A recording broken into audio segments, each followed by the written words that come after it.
फवाद चौधरी साहब ने जो एक पिटीशन सुप्रीम कोर्ट में जमा कराई थी कि इमरान खान की इस्लामाबाद हाई कोर्ट ने जो कानून के मुताबिक गिरफ्तारी करार दी है उसको कलअदब करार दिया जाए, उस पर सुप्रीम कोर्ट ऑफ पाकिस्तान ने 3 रुकनी बेंच कॉन्स्टिट्यूट किया और आज ही समाअत हो रही है। और फिर रिमार्क्स के दौरान बड़ी इंपॉर्टेंट बातें खासतौर पर अतर मिनल्ला साहब ने की हैं और वो ये कहते हैं कि ये गिरफ्तारी वहां से इसको रिवर्स करेंगे जहां से ये मामला हुआ है। यानी कहां से रिवर्स करेंगे? इस्लामाबाद हाईकोर्ट के अहाते से। हनीफ अब्बासी साहब, उनको अदालत के अंदर किस तरह छलांगे लगा के कोर्ट रूम के अंदर अदालत का तकद्दुस पामाल करते हुए गिरफ्तार किया गया था। शर्जील नाम मेमन को भी अहाता अदालत से गिरफ्तार किया गया था। निहाल हाशमी को बड़ी बेदर्दी से अहाता अदालत के अंदर से ही गिरफ्तार करके पुलिस ले गई थी। आज इमरान खान पे अगर कानून ने हाथ डाला है या गिरफ्त मजबूत की है तो आपको इतनी दर्द क्यों उठ रही है? और मेरे बहुत सारे दोस्त जो समझ रहे हैं कि यहाँ से कोई रिलीफ का रास्ता निकल आएगा, तो मेरा ख्याल है कि उनकी खामख्याली है, क्योंकि अभी चंद ही घंटे के अंदर आपको वो टोन समझ आ जाएगी जो सुप्रीम कोर्ट की है। रिमार्क्स कुछ और होते हैं, जजमेंट कुछ और होती है। अस्सलाम वालेकुम मेरे सादा से पाकिस्तानियों, मेरा नाम रेहान तारिक है और आप मेरा यूट्यूब चैनल और फेसबुक पेज देख रहे हैं। उज़्मा इस वक्त खासी मुतहर्रिक दिखाई दे रही है। उज़्मा से मुराद अदालत उज़्मा है, यानी सुप्रीम कोर्ट ऑफ पाकिस्तान, जिससे बार बार मुतालबा कर रहे थे पाकिस्तान तहरीक इंसाफ के लोग कि अदालत उज़्मा जागती क्यों नहीं है, सोमोटो क्यों नहीं लेती। सोमोटो तो नहीं लिया, लेकिन रात गए फवाद चौधरी साहब ने जो एक पिटीशन सुप्रीम कोर्ट में जमा कराई थी कि इमरान खान की इस्लामाबाद हाई कोर्ट ने जो कानून के मुताबिक गिरफ्तारी करार दी है उसको कलअदब करार दिया जाए, उस पर सुप्रीम कोर्ट ऑफ पाकिस्तान ने 3 रुकनी बेंच कॉन्स्टिट्यूट किया और आज ही समाअत हो रही है। इस समाअत में अब वक्फा आया है और इमरान खान को 1 घंटे में पेश करने का हुक्म दिया गया है कि इमरान खान साहब को सुप्रीम कोर्ट के सामने पेश किया जाए। समाअत जस्टिस उमर बदयाल की सरबराही में हो रही है और जस्टिस अतर मिनल्ला और मोहम्मद अली मजहर भी इस बेंच का हिस्सा है। अब ये 3 रुकनी बेंच, अभी तक जो प्रोसीडिंग्स हुई हैं उसमें जो प्रोसिक्यूटर जनरल है उनकी तरफ से भी कहा गया था कि हमें अभी जो है वो थोड़ा सा मोहलत दी जाए ताकि हम केस की तैयारी करके आए, लेकिन वो इस इस्तदा को मुस्तरद कर दिया गया था। और साथ ही साथ जो तोड़ फोड़ पाकिस्तान तहरीक इंसाफ के लोगों की जानिब से की गई और अमलाक को निशाना बनाया गया, उस तरफ भी तवज्जो मबजूल कराई गई, जिस पर अतर मिनल्ला साहब ने ये कह दिया है कि 1 घंटे में इमरान खान साहब को पेश करें, यानी 4:30 बजे तक उनको पेश किया जाएगा और उनसे जमानत दी जाएगी कि जो तोड़ फोड़ हो रही है वो मुल्क में नहीं होगी। और फिर रिमार्क्स के दौरान बड़ी इंपॉर्टेंट बातें खासतौर पे अतर मिनल्ला साहब ने की हैं और वो ये कहते हैं कि ये गिरफ्तारी वहां से इसको रिवर्स करेंगे जहां से ये मामला हुआ है। यानी कहां से रिवर्स करेंगे? इस्लामाबाद हाईकोर्ट के अहाते से, जहां पर बायोमेट्रिक के लिए इमरान खान साहब को लाया गया था। और वो फरमाते हैं कि बायोमेट्रिक के लिए जब कोई मुलजिम खुद मौजूद है और अदालत के अंदर है और वो जमानत के लिए पेश हुआ है और जमानत की कार्रवाई कर रहा है, मुकम्मल कर रहा है, तो उसे कैसे गिरफ्तार किया जा सकता है। यानी जो नकात इस वक्त अदालत ने उठाए हैं वो बज़ाहिर बादी नज़र में इमरान खान साहब की बहुत फेवर में दिखाई दे रहे हैं। लेकिन आपको याद होगा कि इस्लामाबाद हाई कोर्ट के जस्टिस आमिर फारूक ने जब इस केस की समाअत की थी तो उनके रिमार्क्स से, उनकी टोन से, उनके टेम्पो से यही लग रहा था कि इमरान खान साहब की जो गिरफ्तारी है उसको इस्लामाबाद हाई कोर्ट खिलाफ कानून करार दे देगी। लेकिन इस्लामाबाद हाई कोर्ट ने जब हुक्मनामा जारी किया तो उसमें इस गिरफ्तारी को कानून के मुताबिक करार दिया गया। अब सादा सा सवाल यह है कि supreme court of Pakistan Imran Khan की गिरफ्तारी और उनके जो 8 रोज़ा जिस्मानी रिमांड है इस सारी को नलिफाई कर देगी, यानी रिवर्स कर देगी, यानी उस जगह पे ले जाएंगे कि इमरान खान साहब फिर इस्लामाबाद हाई कोर्ट की उस डायरी ब्रांच के अंदर मौजूद हों, कुर्सी पर दाएं गाल के ऊपर हाथ रख के सारा तमाशा देख रहे हों, ऐनक लगाई हुई हो, व्हील चेयर भी मौजूद हो, यानी सारा मामला वहाँ चला जाएगा कि बायोमेट्रिक करा रहे होंगे इमरान खान साहब, या ये जो 8 रोज़ा जिस्मानी रिमांड नैब कोर्ट की तरफ से दिया गया है इसको बरकरार रखा जाएगा। अब सादा सा सवाल यही है कि क्या सुप्रीम कोर्ट एक बार फिर इमरान खान साहब को रेस्क्यू करने के लिए आ गई है? क्या सुप्रीम कोर्ट, जिसको हमेशा सहूलतकार कहा जाता है इमरान खान का, क्या सहूलतकारी अब भी होगी या सुप्रीम कोर्ट अपनी इस रविश को तर्क कर देगी? अच्छा, इससे पेशतर बड़ी इंपॉर्टेंट चीज़ यह है कि इससे पहले भी बहुत सारे लोगों को अहाता अदालत से गिरफ्तार किया गया।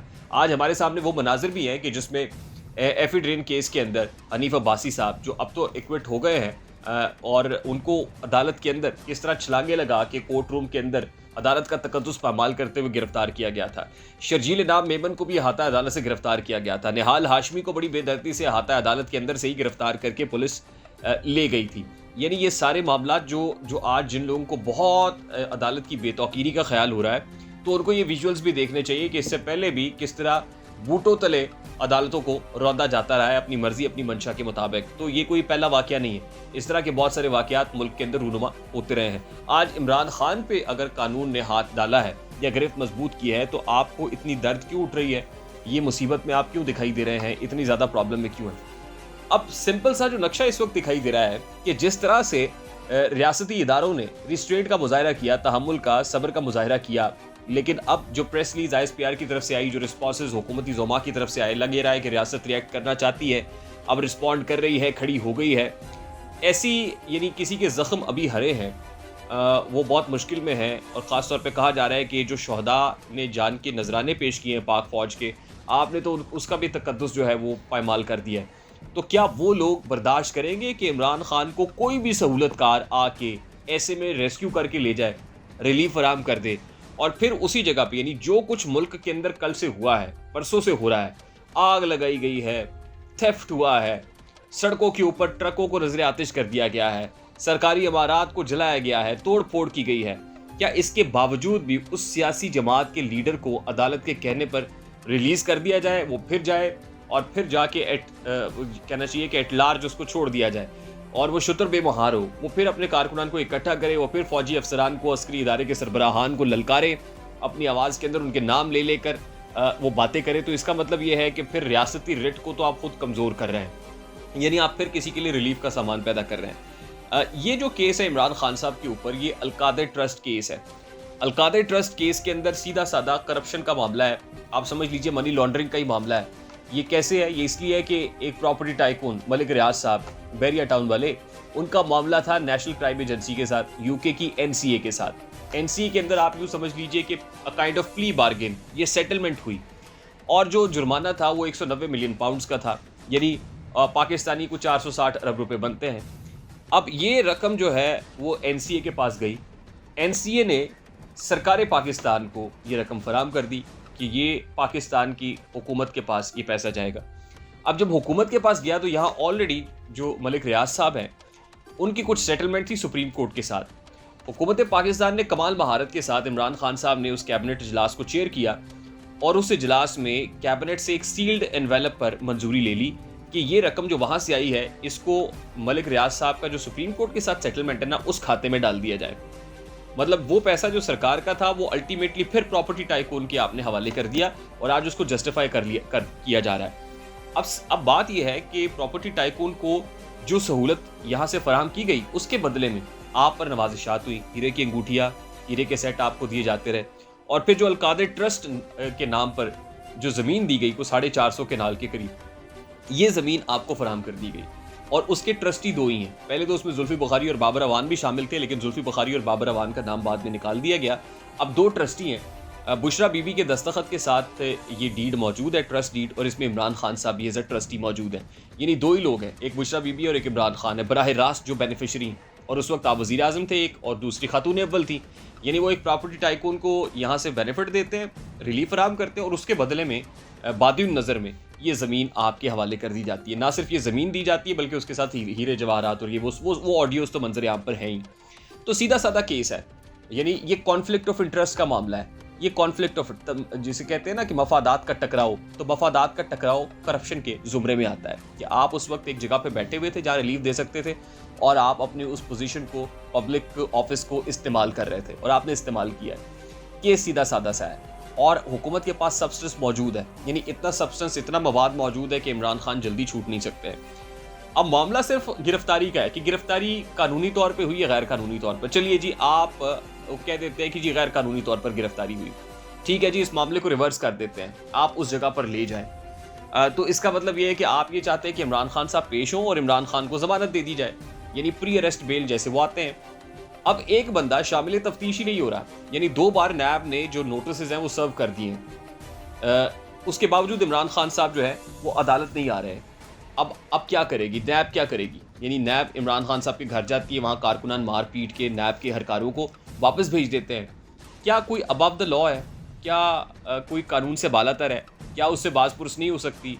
क्या उससे तहकीकात नहीं हो सकती? क्या कोई मुल्क में मुकद्दस गाय है? ये सादा से सवाल आते हैं। अब अगर चीफ जस्टिस उमरता बदियाल साहब और अतर मिनल्ला साहब या मोहम्मद अली मजहर साहब जो इस बेंच का हिस्सा है, वो तो खैर अभी तक वो नहीं बोले हैं, अगर कोई ज़्यादा ही प्रॉब्लम है तो फिर मेरा ख्याल है कि आपने वो जो रकम या जो लैंड उन्होंने ली है ना, वो मेरा ख्याल है कि आप अपने जेब से दे दें फिर, या आप ये कह दें कि नहीं, इमरान खान वो है जो अनटचेबल है, जिसके ऊपर कोई अदालत का कोई मुआवजा या कानून उसके ऊपर एप्लीकेबल नहीं है। बाकी सारी दुनिया, यानी सारे पाकिस्तान के अंदर जितने लोग हैं उन सब के ऊपर कानून एप्लीकेबल है, इमरान खान कानून से मावरा है। या तो आप ये सीधा साधा कह देना, एक दफ़ा बोर्ड लगा दें, बार बार ये नौबती ना आए, या फिर ये है कि ये जो हुआ है उसको ट्रांसपेरेंटली आप चलने दें। अब अगर रिवर्स करने की या अदालत बीच में से कोई गुंजाइश निकालती है तो मेरे सादा से पाकिस्तानियों, इमरान खान के ऊपर कोई एक मुकदमा तो है कोई नहीं। तोशा खाना के मामले के ऊपर भी फर्द जुर्म आयद हो गई हुई है, वो भी उन्हें फेस करना है। वो तकरीबन 121 के करीब मुकदमात है जिसको ऑलरेडी इमरान खान फेस कर रहे हैं। वो कहते ना कि एक और दरिया का सामना था मुनीर मुझको, मैं एक दरिया के पार उतरा तो मैंने देखा। दूसरी इंपॉर्टेंट चीज़ ये है कि जिस अदालत के अंदर ये मामला है उस अदालत के ऊपर पब्लिक प्रेशर ज़रूर होगा, लेकिन एक प्रेशर और भी है जो स्टेट का प्रेशर होता है। ये मेरी बात याद रखिएगा कि जिस चौधरी परवेज़ इलाही के दरवाजे के ऊपर बख्तरबंद गाड़ी मारी गई थी ना, वो बख्तरबंद गाड़ी बहुत सारे टैंकों के अंदर भी तब्दील हो सकती है और फिर वो उसके घर के अंदर लगेंगे ना जाके, कि जिनके 14 तबक रोशन हो जाएंगे। यानी रियासत एक तरफ नुकसान उठा रही है, डैमेज हो रहा है, कोलेटरल डैमेज होता है। जाहिर है जब इस तरह के प्रोजेक्ट को जब आपने मलियामेट करना है ना, तो कोलेटरल डैमेज होता है, नुकसान आपको उठाना पड़ता है। लेकिन ये चीखें एक बार सुननी पड़ेगी, एक बार ये प्रॉब्लम होगा, ये मुस्तकबिल के लिए कम से कम झाग की तरह बैठ जाएंगे। और अगर अभी यहाँ पे कोई रिलीफ का मौका दिया जाता है तो फिर मेरा ख्याल है कि जो अस्करी इदारे हैं और जो रियासत है ना जी, वो अब इस पर कॉम्प्रोमाइज़ नहीं करेगी। और मेरे बहुत सारे दोस्त जो समझ रहे हैं कि यहाँ से कोई रिलीफ का रास्ता निकल आएगा, तो मेरा ख्याल है कि उनकी खाम ख्याली है, क्योंकि अभी चंद ही घंटे के अंदर आपको वो टोन समझ आ जाएगी जो सुप्रीम कोर्ट की है। रिमार्क्स कुछ और होते हैं, जजमेंट कुछ और होती है, और रिमार्क्स जजमेंट के ऊपर रिफ्लेक्ट नहीं करते। रिमार्क्स लोगों के जज्बात के साथ तो ज़रूर कोहेरेंट हो सकते हैं, लेकिन जजमेंट हमेशा उससे मुख्तलिफ होती है। और कोर्ट का जो ऑपरेटिव ऑर्डर होता है वो जजमेंट ही होती है, वो रिमार्क्स नहीं होते। तो इंतज़ार कीजिए, कुछ ही देर में आपको वो जजमेंट भी मिल जाएगी जिसके मुताबिक इमरान खान साहब के लिए कोई ख़ास रिलीफ का ऑप्शन नहीं होगा। रिलीफ का ऑप्शन रिमार्क्स तक तो होगा, लेकिन अब जो रियासत है या अस्करी इदारे हैं वो किसी भी रिलीफ को जो इमरान खान के लिए हो उसको टॉलरेट करने के मूड में या पोजीशन में नहीं होंगे। मुझे रेहान तारिक को इजाज़त दीजिए, अपना बहुत सारा ख्याल रखिएगा। अस्सलाम वालेकुम।